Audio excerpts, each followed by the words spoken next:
Safm, South Africa's news and information leader. The Home Affairs Department denies allegations of secret deportations, and members Forum of Cricket South Africa have called for the President to step down. With the news at 11, good morning, I'm Karabo Malatsi. The Home Affairs Department has denied that it's engaging in secret deportations of illegal Zimbabwean immigrants. Immigrant rights advocacy groups have accused the department of secretly deporting Zimbabweans, this despite its assurances that no deportations will take place until its Zimbabwe documentation project is complete. The groups claim that at least 300 Zimbabweans were deported to Zimbabwe in the past 3 days. Home Affairs spokesperson Ronnie Mamwepa. The documentation of Zimbabwean project was not a wholesale license for people from anywhere in the world now to just come into the country and flout our immigration laws. There was a deadline that government has set, which was the 31st December 2010, and those who have applied will have the protection of our immigration laws. But those that did not apply cannot cry foul when they are arrested and deported. Transport Minister Sbu Ndebele says Cabinet has established a task team to look into the controversial tollgate system.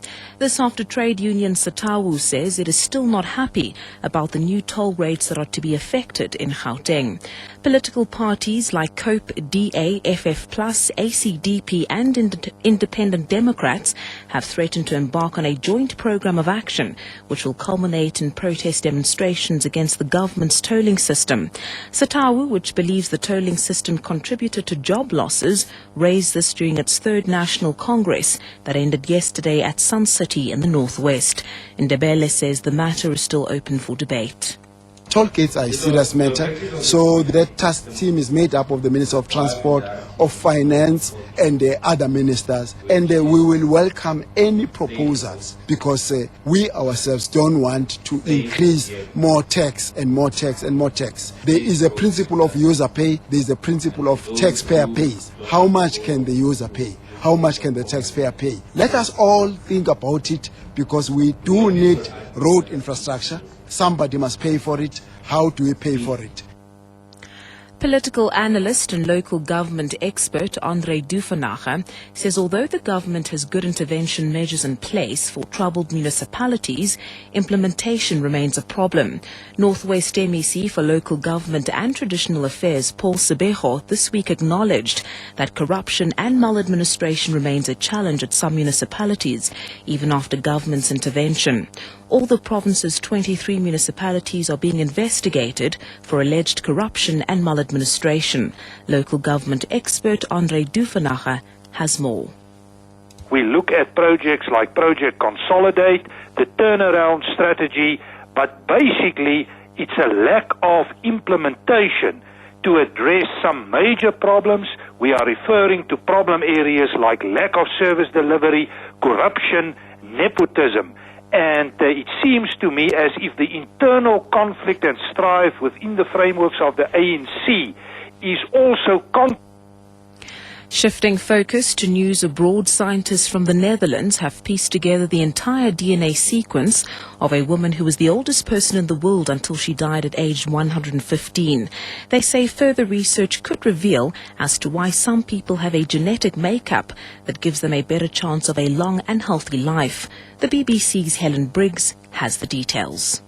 Dutch researchers say the woman, the oldest in the world at the time of her death, was in remarkable health and had the mind of someone decades younger. They think something in her DNA protected her against dementia and other conditions common in the elderly. Reporting their work at a scientific conference in Canada, they say it's the first step towards unravelling the secrets of why some people are born with the genes for long life. And back home, the Members Forum of Cricket South Africa, consisting of 11 franchise presidents, have called on the Federation's President Dr. Mthuthuzeleni Nyoka to step down or face another motion of no confidence. Last month, the Forum also instructed CEO Gerald Majola to call a special general meeting so that they can propose a motion of no confidence in the President if he refuses to stand down. The special general meeting is underway in Johannesburg, as Sifiso Ramara reports. The Members Forum claimed that Nyoka brought the organization into disrepute by disregarding majority decisions of the board. The Members Forum said Nyoka's actions brought serious reputational damage to CSA. He contravened the Federation's media protocol and also transgressed the Companies Act by receiving unauthorized loans in 2010 without the express consent of the board. At the same time, the board recently decided that no action would be taken against Majola despite 4 transgressions of the Companies Act. CSA will again table a vote of no confidence in Nyoka, expecting a 10-1 majority.